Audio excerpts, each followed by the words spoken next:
Welcome to NewsMakers. On this edition of NewsMakers, we're at the Arlington Public Library for the Arlington Reads 2008 launch and National Library Week celebration. The event featured Haitian and Latino folk performances, as well as remarks by Hong Lee Webb, an attorney and Arlington resident who came to the United States as a young girl after the fall of Saigon. We'll also take you to the Quincy Street I-66 parking garage for the season-opening garage sale, sponsored by the Civitan Club of Arlington. Sale events are held rain or shine in the parking garage that stretches over I-66 and North Quincy Street on the first Saturday of every month through November. We'll hear from vendors, shoppers, and volunteers about this fun event. But first, the Arlington Reads 2008 launch and National Library Week celebration.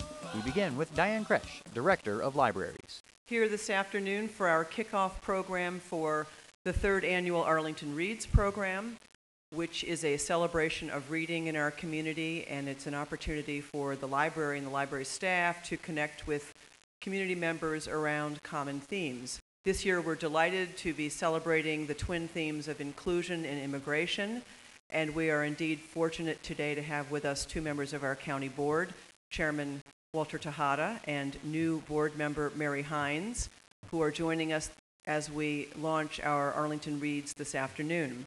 Thanks for taking time to be here this afternoon. It's a spring afternoon. We could all be doing some other things out there. I was engaging in some of the joys of homeownership earlier this morning by mowing my lawn and doing other things. But I thought it was important to come here and be part of this very important event. And it's a pleasure to be once again together with Hong Lee Webb. We were together, I guess it was, in October of last year or something, and the Center for Multicultural Human Services held an event in Fairfax entitled We Are America Now. And so the two of us were two of the many speakers that were presented to highlight the positive contributions that immigrants bring to our country. Arlington Reads, basically they have three major goals: promotes literacy and the joy of reading, builds community by stimulating the dialogue, our civic involvement, and one of the most important things we all need to be doing, collaboration, work together. It fosters also inclusiveness and understanding among a diverse citizenry. And in Arlington, we are proud to have a very diverse community.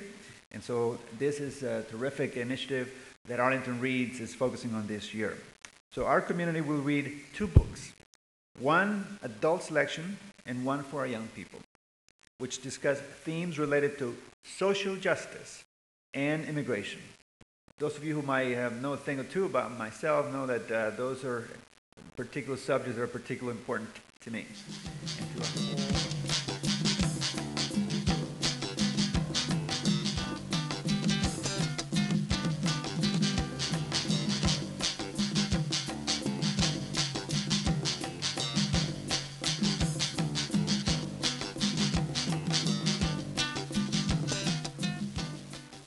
Walter mentioned several things that I'm sure you can find resonant in your own life.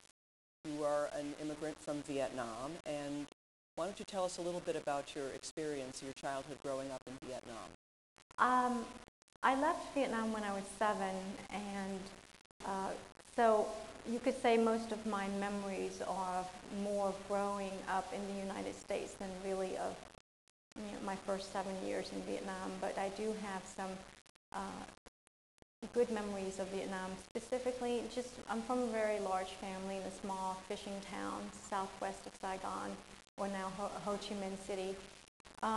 But I think one of my more vivid memories were the memories that surround my departure on April 30th, or right before then, to come to the U.S. Or at that time, we really didn't know where we were going, but we left in the middle of the night. All the children were smuggled out in the dark, going to the coast to get on a small little fishing boat. And we had about 30 plus people on the small fishing boat with just enough provisions for just a couple of days. And like I said, we really didn't know where we were going or what we were going out to.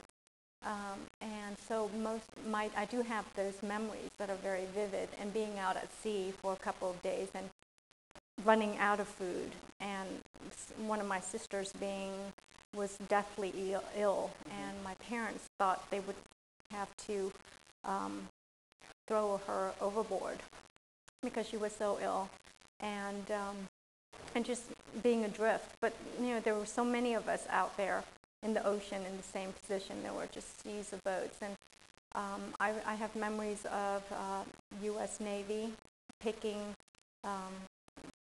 the boat people from their boats up onto the big ships, and I remember the first boat that I recall seeing was this huge Navy ship picking up people by nets, and I remember seeing people falling out of nets. And we didn't make it on that boat, that particular ship, but until a day or two afterwards, and we were picked up by a Navy ship that actually, instead of picking people up by nets, we were able to go up an escalator. So that was my first experience of the West. I'd never gone on an escalator before, and I didn't know where we were going to. But so those are my memories of Vietnam. Come on. Come on. Please, yes. I understand that the man who gets up here gets to invite 2 or 3 other people, right, to come up here. So you see that woman with the glasses there? She looks really excited. I wanted to. Her name is Miss Hines. So can we ask her to come up? That's well, great. there's another lady that just happens to be at the front here that I'm going to ask her to come up also. And her name is Miss Favola. So she happens to be the vice chair of the county board. And 4, 1, 2, 3, and 4. And excellent. Excellent. And 4. Eso. And 1, 2, 3, 4. And 1. Let's give them all a great big round of applause. Trupla Kai and Los Quetzales. It's been a great afternoon, I think, of sharing personal experience with culture and with reading for pleasure. I did have just one more person to recognize.